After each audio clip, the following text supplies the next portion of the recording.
I am a full-time YouTuber, more specifically a booktuber. And while it may seem obvious that I spend most of my days reading, filming, and editing, I thought it'd be fun to actually take you on a day in my life as a full-time content creator.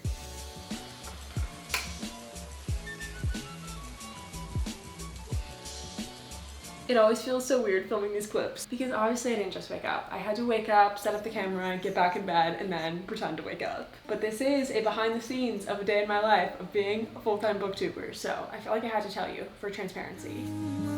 What is it exactly in this time of year that makes the melancholy appear? Oh, back and forth. I have always wanted to do this video idea. It's been on my video ideas list for a while, but I was just never sure if anybody cared. But whether you care or not, it's too late. You clicked on the video, you're stuck here. I hired you as my intern, and your only job to do today is to observe. No, but in all seriousness, this is gonna be a little behind the scenes of a workday in my life. I get like a decent amount of messages from you guys asking for tips on how to start a YouTube channel or a bookstagram or book talk. So I think this video is gonna be so perfect. Whether or not you're interested in social media, I wanna sprinkle some little social media tips throughout this video, especially YouTube tips, but also just make this like a fun behind the scenes day because I feel like a lot of people don't know like what do I actually do all day besides just make videos. And I was wanting for this to be like a pretty productive day, but it's raining outside. It's literally so gloomy. It looks like night in my bedroom, but it's not. It's just raining. But because it's so rainy and it's so cozy, all I want to do is just ignore all my responsibilities and read today, which I can't do because I do have responsibilities to do today. But I think I'm gonna start my morning with an hour of reading. This is something that I've been trying to do more. It might sound silly since my main job to do is read books for videos, but sometimes I'll find that I can get distracted by so many little tasks throughout my day, and 5 o'clock will roll around and I'll be like, oh my gosh, I haven't read anything today. So I think this rain is a blessing in disguise because it is forcing me to be cozy and sit and read this morning.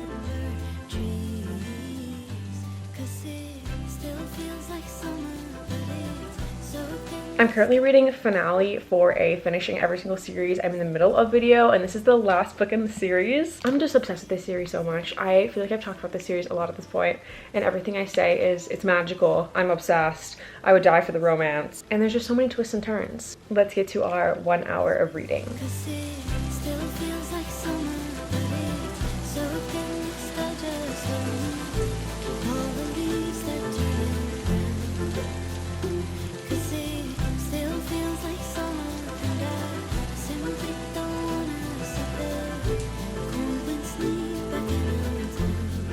I ended up reading to page 138. This may be very niche, but it's always so satisfying to me when I start a book in audiobook form and then switch to the physical book. That's what I did with Finale. I've only been listening to an audiobook form, and then when I went to find my place in the book, I was so pleasantly surprised that I had already listened to over 100 pages. Listening to an audiobook always feels like it goes by so fast for me because I'm not seeing all the page numbers turn. So I always think I'm like 30, 40, 50 pages in, and then I'll check the physical book and I'm like, oh my gosh, I'm so far in. Anyway, let's get to actually working. So today's a little bit of a different day for me. I have a lot of tiny to-do list things to do. I also thought it would be fun to show you guys a very well-rounded look at what I do every single day. And next up, I need to make some TikToks. I don't spend a ton of time on TikTok because YouTube is my main thing, but I do like to batch film a ton of TikToks in one day that I can then post throughout the coming weeks. And I've started to do more sponsored posts on TikTok, which is really exciting. I have one sponsored TikTok to post today, one sponsored TikTok to film today, and then a few non-sponsored TikToks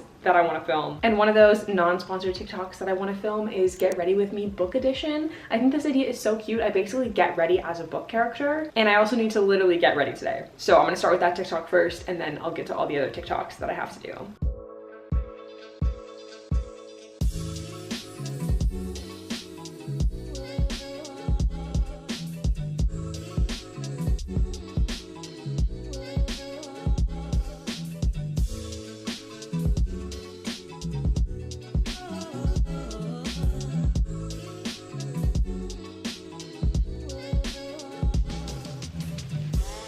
Since I'm filming a ton of TikToks to post over a few days, I don't want it to look like I'm wearing the same outfit in every TikTok. Like I just wear the same thing every single day. So I'm changing clothes for each TikTok. The amount of times I change clothes in one day sometimes is kind of crazy, especially if I'm filming a YouTube video, a bunch of TikToks, maybe taking Instagram pictures. I can wear like 10 outfits in a day easy. It's so funny. Also, people are always asking me tips for how to read faster, how to read more, how to find time to read more. And my biggest tip is audiobooks. I try and listen to an audiobook just all day long, as much as I can. If I'm doing the dishes, I'm listening to an audiobook. If I'm on a walk, I'm listening to an audiobook. Right now, I'm literally setting up my tripod to film another TikTok. It's gonna take me like 5 minutes to set up. What am I doing? Playing my audiobook. It's crazy, all the like 5-minute, 10-minute, 20-minute little moments in your day, you'll have ended up accumulating like 2 hours of reading that day.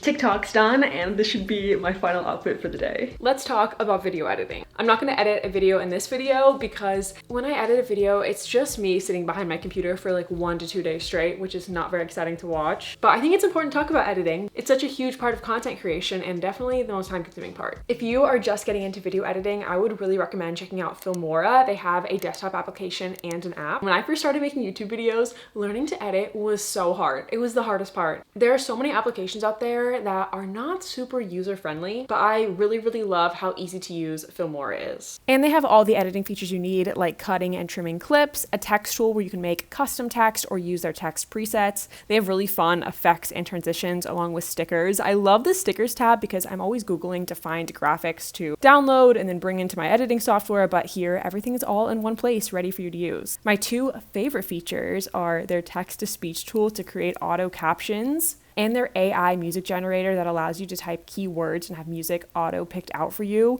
It's such a good all-in-one application that is so beginner friendly. They also have a really fun tool called AI Smart Cutout that cuts you out from your background, so you could give yourself a fun bookish background or a background that fits the book that you're talking about. And Filmora is doing a little competition right now where you can upload a video to YouTube, Instagram, or TikTok with the hashtag #GrowWithFilmora for a chance to win a 1-year license of Filmora 13, promotion of your content, a $500 content creation fund, and partnership opportunities by simply submitting your video. And you can submit your video on one of 2 topics. Number 1, bring your art and audience together, or tell your inspirational brand story. And you can click the link in my description to get started editing with Filmora.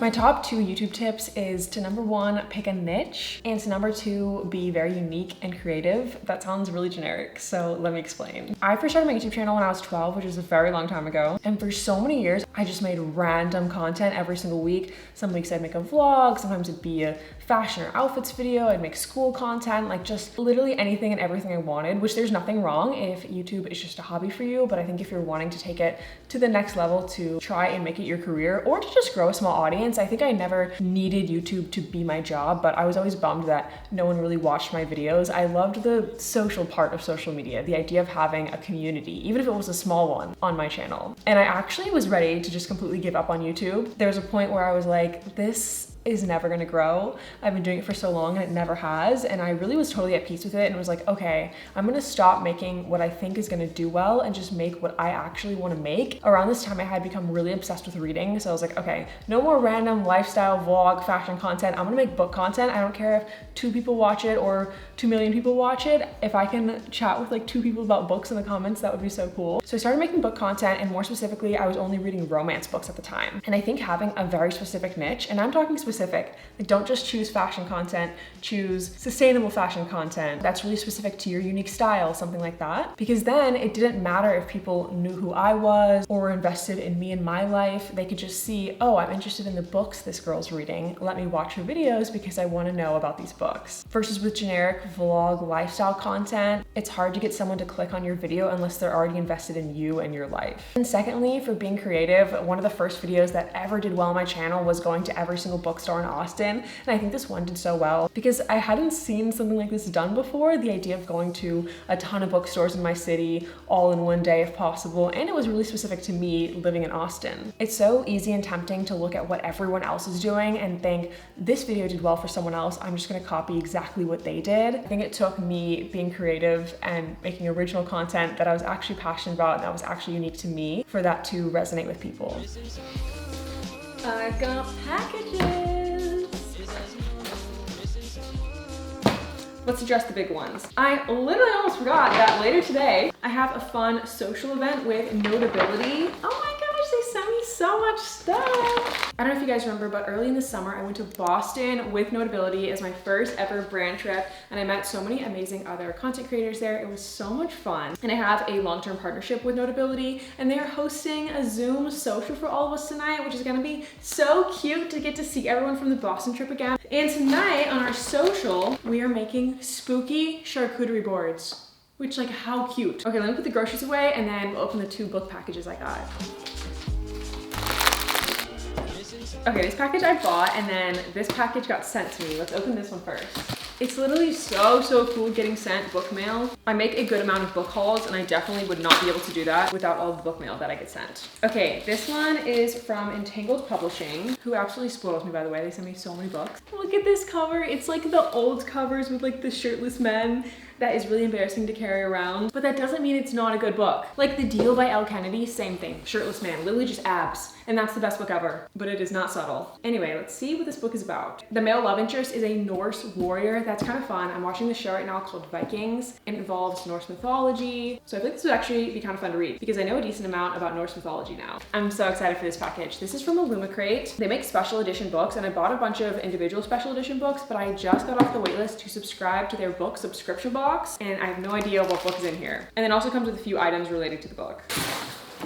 Okay, the book is Cleat Cute. I love the colors of the cover, and then we've got the spade edges, of course, that match the cover. And there's art inside. Okay, I love when they do not just spade edges, but other little special things. Like we've got the 2 main characters. Let's see what it looks like without the jacket. Yeah, we've got this metallic version of the main cover. Just wanted to show you guys a close-up so you can see how pretty it is. And this is a queer sports romance. I don't think I've ever read a soccer sports romance, which is so exciting. And then there's a cup that says the perfect match, I'd get a kick out of you, and a floral wallet. I'm curious y'all's opinion. Do you think the subscription box is worth it? Whenever there is a mystery element to books, like blind dates with a book or book subscription box, I always feel a little mixed on it because it's so fun, first of all, just to make it feel like Christmas, like you have no idea what you're gonna get, but also you have no idea what you're gonna get, so it could be something you don't like. I would say this book, I'm definitely interested in reading it. The items to me are a little hit or miss. Like I don't use wallets, so I probably would never use this, but the cup is so cute. It is the end of October, which means it's time for me to plan my November videos. I'm trying to be better at planning videos for my month. Lately, I've been like jam-packing my video ideas with reading vlogs, and reading vlogs are my favorite thing to film. They're what you guys love the best, but I can realistically only read so many books in a month, and I think I've been feeling a little overwhelmed, like, oh my gosh, I have to read 1 million books. Oh, Luca. Luca, nobody can see. You would not be a good YouTuber, Luca. No, you wouldn't. Okay. Let me move you guys. He has been laying in his bed all day, and then of course when I finally get on my computer, he wants to sit on my desk. Oh, thank you. And now as soon as I move the camera, he's left the desk. Okay.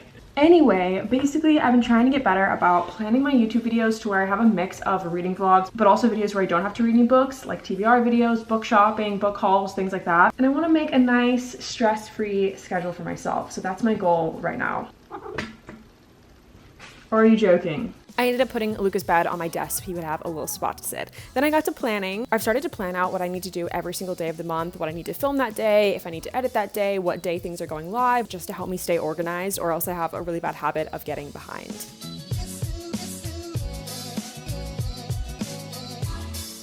The calendar is looking stacked, but very manageable. Okay, next up on our many computer tasks, I need to read some emails, read some brand contracts, and edit a thumbnail. Let's do the thumbnail next. I love doing thumbnails. Honestly, thumbnails are one of, if not my favorite part of making content. It didn't used to be, but lately, like, the thumbnail ideas have been flowing, and I just think like the graphic design part is so fun. For Christmas last year, I got an Apple Pencil, and I have been in love with like handwriting custom titles for my thumbnails.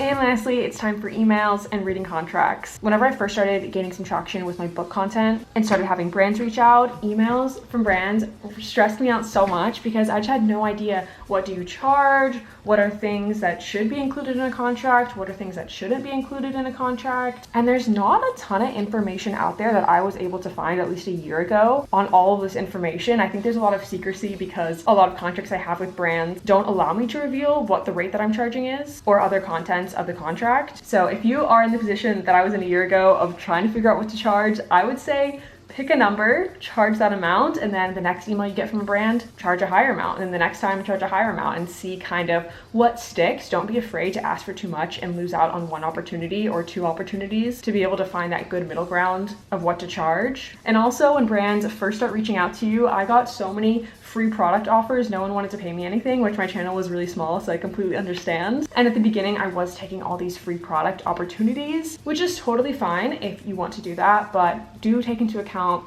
how much time you're putting into creating a sponsorship for a brand. You have to film, edit, potentially write a script, all the time you spend emailing with the brand. So even if you are a small YouTuber, definitely value your time and think about what you would want to make per hour for all the work that it goes into to do that sponsorship. I now have a manager who deals with all my emails, sets my rates, proofreads contracts for me, which is a lifesaver. I do still have some emails to get to, and I do always like to read contracts, even after my manager's read them, just to make sure everything looks good since I'm the one signing them. Everything you said we already knew, more or less. Well, here's something that you didn't know. 2 of those special atomic bombs haven't gone off.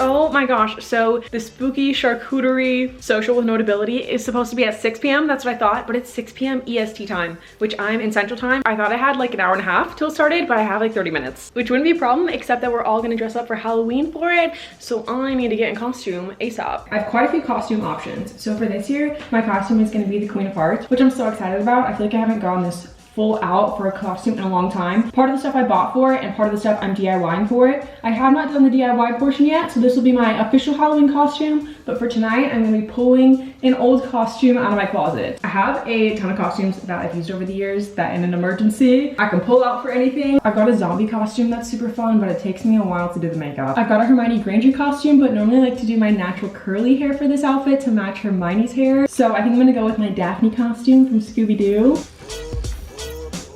Normally I try and end all my work days around 5 or 6. This call actually being at 5 o'clock my time is kind of perfect because then when the call ends, it'll be 6 and I'll be officially done with the day. With social media, it can definitely be hard for me to stick to working hours. It may sound silly, but it's so easy to just work 24/7. There's no clear work versus lifetime because it's kind of my job to film my life, which I love filming, so no big complaint for me. But I can definitely feel myself getting burnt out if I am just working 24/7, which is easy to do in little ways. Something as simple as going out to eat, I can find myself being like, let's go to the cutest restaurant so I can take an Instagram picture there. Or I'll start reading at night for fun and I'll pull out my camera and start filming and suddenly I'm making a whole YouTube video and it's like 10 p.m. at night. So I try to make it a rule for myself to stop working at 5, 6 at the latest. Sometimes I gotta work at night just because I've got a deadline with a brand, but for the most part, I'm like laptop closed at 6. If I wanna take random Instagram stories or do a bunch of reading in the evening, I've gotta do it out of fun and not out of my brain just going back into work mode for some reason. Daphne is definitely supposed to have a green neck scarf. I cannot find it, so we're going neck scarfless. Hopefully people can tell who I am. It's not the best, but it'll do. I feel like the green neck scarf would have made a huge difference.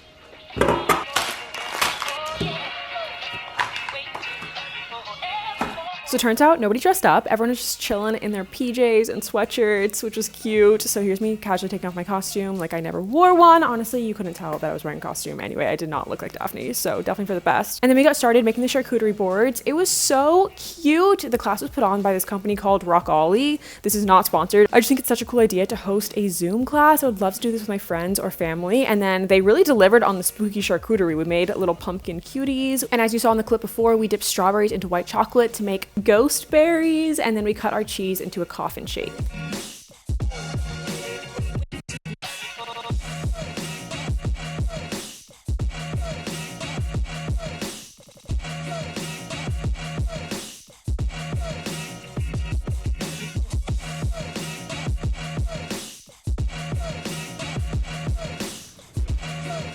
so nobody dressed up, which honestly is for the best because I did not look like Daphne. Danny came home in the beginning of my call and he said, why are you dressed like a grape?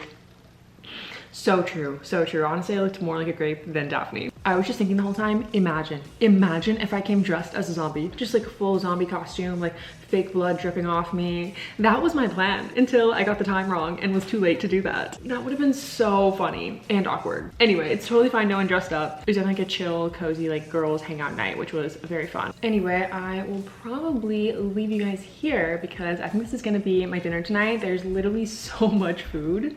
And if you guys have any more social media specific questions, definitely let me know in the comments. I'll for sure try to respond to all of them because there is so much I could cover. I could literally make a 2-hour podcast episode about social media and the business side of it and how to create content. Anyway, thank you guys for coming along on a work day in my life. I know this is so different from what I usually make, but it was really fun to do and hopefully you get a better sense of what I do all day. All right, and with that, I'll see you guys in my next video. Bye.